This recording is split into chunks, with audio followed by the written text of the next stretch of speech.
Murugan's home. இன்னைக்கு நம்ம சேனல்ல ஒரு இன்ட்ரெஸ்டிங்கான ரெசிபி. ஸ்வீட் யாருக்கு தான் பிடிக்காது, அதுவும் நெல்லூர் ஃபேமஸ் மலாய் காஜா ரெசிபினா செம்ம டேஸ்டா இருக்குங்க. இதோட ஒரு டிப்ஸும் ஷேர் பண்ணிருக்கேன். இந்த நெல்லூர் ஸ்பெஷல் ஸ்வீட்டை செய்யறதுக்கு 1/2 லிட்டர் பால் இருந்தாலே போதும். இந்த மாதிரி ரெசிபிஸ் எல்லாம் பண்ணும்போது கடாய் அடிகனமானதா இருக்கணும், ஏன்னா அப்பதான் அடி பிடிக்காது. பால் நல்லா ஃபுல் ஃபேட் மில்கா எடுத்து லோ ஃப்ளேம்லேயே வச்சு அப்படியே கிளறிட்டே இருங்க, அடி பிடிக்க கூடாது. இப்படி ஆடை கோர்த்துட்டே இருக்கணும். சைடெல்லாம் எடுத்து விட்டுட்டு மொல்லமா அப்படியே கிளறிட்டே இருந்தீங்கன்னா பால் நல்லாவே கெட்டியாகி திரண்டு வர்றது தெரியுது பாருங்க. இந்த மாதிரி ரெசிபி செஞ்சு கொடுத்து பாருங்களேன், அவ்வளோ சூப்பராக இருக்குங்க. ரொம்ப சீக்கிரமாகவே பண்ணிடலாம். பால் இப்போ அரைவாசி சுண்டிருச்சு. பால் சுண்டறதுக்கு தான் கொஞ்சம் லேட் ஆகும், மற்றபடி ரெசிபியை ஈஸியா பண்ணிடலாம். நான் பால் கொஞ்சம் கெட்டித்தன்மையா இருக்கணுங்கிறதுக்காக ஒரு சின்ன கிண்ணி பால் பவுடரும் சேர்த்திருக்கேன். பால் பவுடர் சேர்த்தும் போது நமக்கு குவான்டிட்டியும் அதிகமாக கிடைக்கும், டேஸ்ட்டும் சூப்பராக இருக்கும். நல்லா கட்டி தட்டாமல் கிளறி விட்டுக்கிட்டே இருங்க. பால் பார்த்தீங்களா நல்லாவே கெட்டி ஆயிடுச்சு, நல்லா எல்லோயிஷாக வந்துருச்சு. அந்த மலாய் தனியாக பிரிஞ்சு வந்துருச்சு, பார்க்கவே அவ்வளோ சூப்பராக இருக்குங்க. கிட்ஸுக்கெல்லாம் இந்த மாதிரி நெல்லூர் ஸ்பெஷல் செஞ்சு கொடுத்து பாருங்களேன், வெளியிலலாம் கேட்கவே மாட்டாங்க, அவ்வளோ சூப்பராக இருக்கும். பால் நல்லா கெட்டியானதுக்கு அப்புறம் மிதமான சூட்ல ஒரே ஒரு கிண்ணி மைதா எடுத்திருக்கேன். நம்ம இனி ஒரு கப் சேர்த்து தான் போறோம், ஆனா ஃபர்ஸ்ட் ஒரு கப் எடுத்து நல்லா போட்டு கிளறுங்க. அந்த வெதுவெதுப்பான கை பொறுக்கிற சூடு வந்த உடனே அப்படியே கிளறி விட்டுக்கிட்டே இருங்க, நல்லா கெட்டி ஆகணும். உங்க பால் கொஞ்சம் தண்ணியா இருந்தது அப்படின்னா நம்ம ரெசிபி நல்லாவே வராது. மலாயில தான் இந்த ரெசிபியோட அந்த உயிரே இருக்கு. இன்னொரு கப் மைதாவையும் சேர்த்துட்டு நல்லா கெட்டியா பெரட்டிக்கணும். ஸ்டார்டிங்ல கொஞ்சம் கொல கொலன்னு இருக்கிற மாதிரி இருக்கும். அப்படியே திரட்ட நல்லா கையில ஓட்டாம கடாயில எல்லாம் ஓட்டாம அப்படியே பாருங்க பந்து மாதிரி வந்துடும்.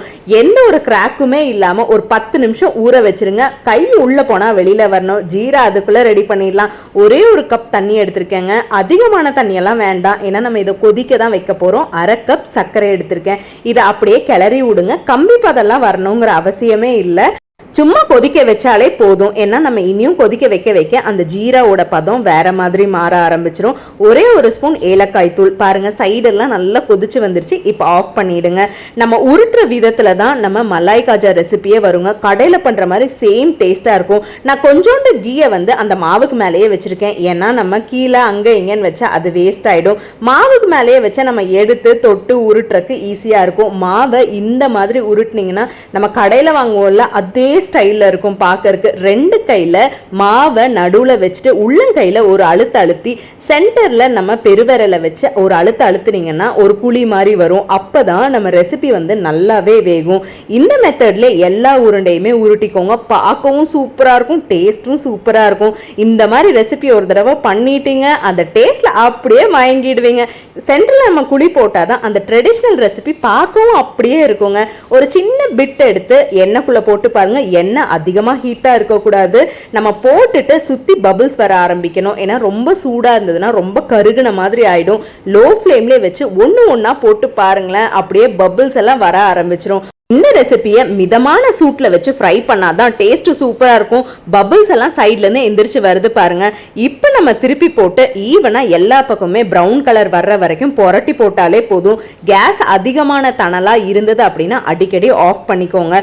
திருப்பி போட்டு விட்டுருங்க. கரண்டியை அதிகமா உள்ள விட்டா களைஞ்சு போயிடும். இப்போ பாருங்க சைடெல்லாம் நல்லா வேகவே ஸ்டார்ட் ஆயிடுச்சு. உங்களுக்கு இன்னும் டார்க்கா நல்ல பிரவுன் கலர்ல வேணும் அப்படின்னா இன்னும் ஒரு 1 செகண்ட் வேங்க, அது வந்துடும். நம்ம ஜீரால சூடா அப்படியே எடுத்து போட ஆரம்பிச்சிருங்க. மிச்சம் இருக்கிறதையும் டக்குன்னு வறுத்துட்டு அப்படியே அந்த ஜீரால உள்ள போட்டுருங்க. அதுக்கப்புறம் தான் மெயின் ஸ்டெப்பே இருக்கு, ஸ்கிப் பண்ணாம லாஸ்ட் வரைக்கும் பாருங்க. எண்ணெய் எல்லாம் கையில தெரிக்காம பத்திரமா இந்த வேலையை செய்யுங்க. இப்ப பாருங்க எல்லாமே வெந்துருச்சு. இந்த மலாய் ரெசிபியில ஒரே ஒரு விஷயம் என்னன்னா, நல்லா கரண்டியை விட்டு கிளறி விட்டுக்கிட்டே இருக்கணும். 1 செகண்ட் கூட விடக்கூடாது. இது ஒரு 10 செகண்ட்குள்ளேயே வெந்துருங்க. அவ்வளோ ஈஸியான ஒரு ரெசிபி தான். நம்ம ஆயில டீப் ஃப்ரை பண்றோம்ல, எண்ணெய் இத்தினுண்டு கூட குடிக்காது. அந்த ஜீரா பதம் உள்ள இழுக்கும் போது அதோட டேஸ்ட் அவ்வளோ சூப்பரா இருக்கும். இப்போ நம்ம இதை எண்ணெயில போட்டிருக்கோம். உங்களுக்கு இந்த கலர் பிடிக்கலன்னா கொஞ்சம் கம்மியாவே நீங்க வறுத்துக்கோங்க. ஆனா எப்படி இருந்தாலும் அது நல்லா வறுபட்டு தான் வரும். நம்ம வறுத்த மலாய் பால்ஸ் எல்லாத்தையுமே அப்படியே ஜீரால போட்டு லோ ஃப்ளேம்ல வச்சிருங்க. நல்லா கொதிச்சு அந்த ஜீரா எல்லாமே அந்த எசன்ஸ்குள்ள இறங்கணும். இந்த மாதிரி ட்ரெடிஷ்னல் ரெசிபி எல்லாம் பண்ணும்போது ஸ்டெப் பை ஸ்டெப் நீங்க ஃபாலோ பண்ணாதான் எந்த ரெசிபியும் வேஸ்ட் ஆகாம அதே மாதிரி அதே ஸ்டைல்ல வரும். இப்ப பாருங்க கொதிக்க ஆரம்பிச்சிரும். அந்த எசன்ஸ் எல்லாமே உள்ள இறங்கி அப்படியே ஜூஸியா இருக்கும் பாருங்க. இப்படி மூடி வச்சிருங்க. இந்த டிப்ஸை மறக்காம ஃபாலோ பண்ணிடுங்க, இல்லைன்னா அந்த ஜீரா எல்லா பக்கமுமே தெரிச்சிடும். அதுக்காக தான் இந்த ஒரு குட்டி ஐடியா. 1 நிமிஷம் to 1.5 நிமிஷம் நல்லா அந்த ஜீரா பாகுல கொதிக்க வச்சாலே போதும். எசன்ஸ் எல்லாமே நல்லா அதுக்குள்ள இறங்கிடும்.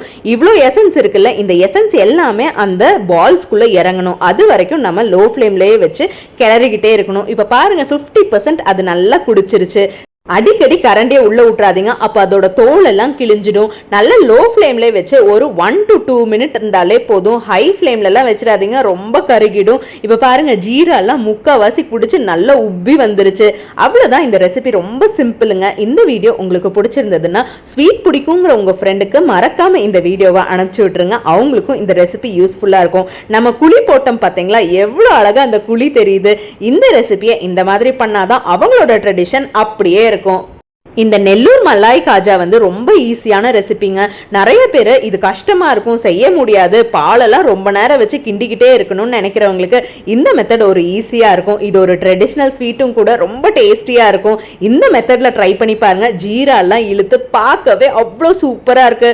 கூட ஆறுனதுக்கு அப்புறம் அப்படியே வேற ஒரு பவுலுக்கு மாற்றி வச்சிருங்க. இது 4 நாள் ஆனாலும் ஒன்றுமே ஆகாது. அந்த ஜீரா அப்படியே குடிச்சு ரெசிபி செம்ம டேஸ்ட்டாக இருக்கும். ஒரு தடவை செஞ்சு பாருங்க, கண்டிப்பாக வீட்டில் இருக்கிறவங்களாம் சூப்பராக என்ஜாய் பண்ணி சாப்பிடுவாங்க. அப்படியே இதுக்கு மேலே மலைச்சாரல் மாதிரி கொஞ்சோண்டு சர்க்கரையை போடுங்க. ஏன்னா இந்த ரெசிபி அவங்க அப்படி தான் செய்வாங்க. அதே ட்ரெடிஷ்னலில் தான் நம்ம பண்ணியிருக்கோம். இதுக்கு மேலே கொஞ்சோண்டு முந்திரியோ பாதாமோ அப்படியே ஸ்ப்ரிங்கிள் பண்ணி சாப்பிட்டு பாருங்க, செம்ம டேஸ்டியாக இருக்கும். செய்யும் போது மறக்காமல் கொஞ்சம் தனியாக எடுத்து வச்சுக்கோங்க. ஏன்னா இந்த ரெசிபியோட டேஸ்ட்ல எல்லாருமே காலி பண்ணிடுவாங்க. நீங்க இந்த ரெசிபியை செஞ்சிருக்கீங்களான்னு மறக்காம எனக்கு கமெண்ட் பண்ணுங்க. அதுவும் இல்லாம இந்த ரெசிபி ரொம்ப டேஸ்டியா சூப்பரா இருக்குங்க. நெல்லூர் சைட்ல போனா இந்த காஜா ரெசிபியை கண்டிப்பா ட்ரை பண்ணி பாருங்க. இந்த மலாயோட டேஸ்ட் அதுல மிக்ஸ் ஆகி அந்த மைதாலாம் நல்லா ஜூஸியா அந்த ஜீரா பாகுல சூப்பரா ஊறி வந்திருக்குங்க. ட்ரை பண்ணி பாருங்க, கண்டிப்பா ரெசிபி சூப்பரா இருக்கும். தேங்க்ஸ் ஃபார் வாட்சிங்.